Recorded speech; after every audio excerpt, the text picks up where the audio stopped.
अरे जल्दी से सर को कुर्सी पर बैठाओ। मैनेजर के कहने पर वेटर ने ईशान को उठाकर कुर्सी पर बिठाया, लेकिन अब तक ईशान ढंग से खुद को संभाल नहीं पाया था। उसने देखा बहुत सारे लोग उसे घेरे खड़े थे। मैं ठीक हूं अब, लेकिन तुम लोग ऐसे बिना कपड़ों के। वहीं जब भीड़ ने देखा कि ईशान अब होश में है तो अपने अपने काम में लग गई। वहीं ईशान को अब भी समझ में नहीं आ रहा था कि उसके साथ ये हुआ क्या। वो अचानक इस तरह बेहोश क्यों हो गया। वो तो बस उस रिंग को देख रहा था। तभी उसने देखा कि सामने से चलती हुई एक खूबसूरत सी लड़की आ रही थी। जैसे ही ईशान ने उस लड़की पर गौर किया, वो हैरान रह गया। वो उस लड़की के कपड़ों के भी आर पार देख पा रहा था। ईशान को लगा ये सब वहम है। उसने दोबारा अपनी आंखें मली और फिर उस लड़की के फिगर को देखने लगा। ईशान को एहसास हुआ कि वो बिना चश्मे के सब देख रहा है। उसने अपना टूटा हुआ चश्मा पहना तो उसे सब धुंधला धुंधला दिख रहा था। उसने चश्मा हटाया तो सब कुछ साफ। ईशान ने फिर उस लड़की की तरफ ध्यान से देखा। ओ हेलो, ऐसे क्या देख रहा है? तेरे घर में माँ बहन नहीं है क्या? लेकिन ईशान अब भी लड़की को ऊपर से नीचे तक घूर कर देखे जा रहा था। वहीं लड़की को कुछ समझ नहीं आ रहा था। वो ईशान के पास आ गई। मैं तुमसे बात कर रही हूँ, क्या देख रहे हो? अरे मैडम, इनकी तबीयत ठीक नहीं है, ये अभी अभी बेहोश हो गए थे। वो ठीक है, लेकिन आपने कपड़े क्यों नहीं पहने? क्या? ये क्या बदतमीजी है, इडियट! इतना कहने के साथ लड़की ने ईशान के चेहरे पर एक जोरदार थप्पड़ मारा और आगे बढ़ गई। अरे लेकिन सुनिए, भाड़ में जाने दो, मैं मेरी रिंग ढूंढता हूं। ईशान जल्दी से उठा और आसपास वो रिंग ढूंढने लगा। ये देखकर मैनेजर को फिर गुस्सा आया। क्या हुआ सर? वो मेरी एक रिंग बेहोश होने से पहले मेरे हाथ में थी, अब मिल नहीं रही है। पता नहीं कहां चली गई। आपने देखी क्या? रिंग? कैसे रिंग? सिल्वर रिंग थी, उस पर पिंक कलर का डायमंड भी था। इतना कहने के साथ ही रिंग को ढूंढते ढूंढते उसने टेबल के आसपास पड़े सामान को इधर उधर करना शुरू कर दिया, जिससे फिर से वहां बैठे सभी लोग ईशान की तरफ देखने लगे। अरे एक नाटक खत्म हुआ नहीं कि दूसरा शुरू हो गया। इसे जल्दी से यहाँ से बाहर करना पड़ेगा, नहीं तो ये सब तहस नहस कर देगा। सर देखिए, आप इस तरह से कैफे की प्रॉपर्टी को नुकसान नहीं पहुंचा सकते हैं। लेकिन ईशान किसी भी हालत में उस रिंग को पाना चाहता था, इसलिए उसने मैनेजर की बात बिल्कुल नहीं सुनी, जिससे मैनेजर और भी ज्यादा परेशान हो गया। सर, मैं आपसे रिक्वेस्ट करता हूँ कि आप यहाँ से बाहर चले जाइए, हमारे बाकी कस्टमर्स को प्रॉब्लम हो रही है। ये सुनकर ईशान रुक गया। चला जाऊं? आपको पता भी है कि वो रिंग मेरे लिए कितनी इंपॉर्टेंट है।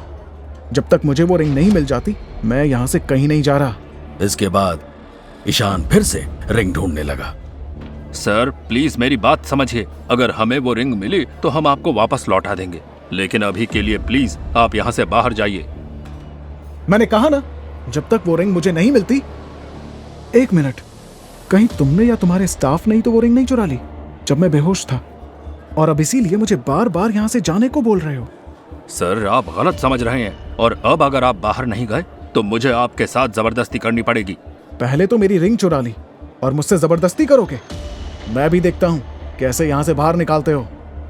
मैनेजर अब पूरी तरह से ईशान से परेशान हो चुका था और उसे यह भी समझ आ गया था कि ईशान से बात करके कोई फायदा नहीं है, इसलिए उसने वेटर्स को इशारा किया, जिसके बाद दो वेटर्स ने जबरदस्ती ईशान को पकड़ा और उसे उठा लिया। अरे अरे, ये क्या कर रहे हो? छोड़ो मुझे, मैं यहाँ से रिंग लिए बिना नहीं जाऊंगा। छोड़ो छोड़ो मुझे, छोड़ो। लेकिन वेटर्स ने ईशान की एक बात नहीं सुनी और सीधा उसे कैफे से बाहर ले जाकर पटक दिया। दोबारा यहाँ मत आना, समझे? अरे अरे, पर मेरी रिंग, प्लीज मुझे वो चाहिए। लेकिन वेटर ने ईशान की एक नहीं सुनी और वो सीधा अंदर चला गया। पहले तो ईशान माहिरा की वजह से परेशान था और अब उसकी रिंग भी खो चुकी थी। तभी अचानक ईशान के सर में बहुत जोरदार दर्द उठा। ईशान ने अपना सर पकड़ लिया। वो दर्द असहनीय था, लेकिन कुछ ही देर बाद दर्द गायब हो गया। ये मेरे साथ क्या हो रहा है? शायद मुझे डॉक्टर के पास जाना चाहिए, कहीं कुछ सीरियस इशू ना हो। इतना सोचने के बाद ईशान फुटपाथ पर चलते हुए आगे बढ़ रहा था। जब भी वो किसी चीज या इंसान को गौर से देखता, वो उनके कपड़ों के अंदर तक झांक पा रहा था। उनके वॉलेट में कितने पैसे हैं ये भी उसे बाहर से दिख रहा था। शटर बंद बड़े बड़े शोरूम्स के आर पार भी उसे दिख रहा था। ये सब क्या हो रहा है? कोई सुपर पावर आ गई है क्या, या फिर मैं कोई सपना देख रहा हूं? चलते चलते ईशान एक लॉटरी शॉप के सामने आ चुका था। उसकी नजर अचानक वहां रखे लॉटरी कार्ड्स पर गई। ओह माय गॉड, यही तरीका है चेक करने का। लॉटरी कार्ड के नंबर मुझे यहीं से साफ साफ दिखाई दे रहे हैं।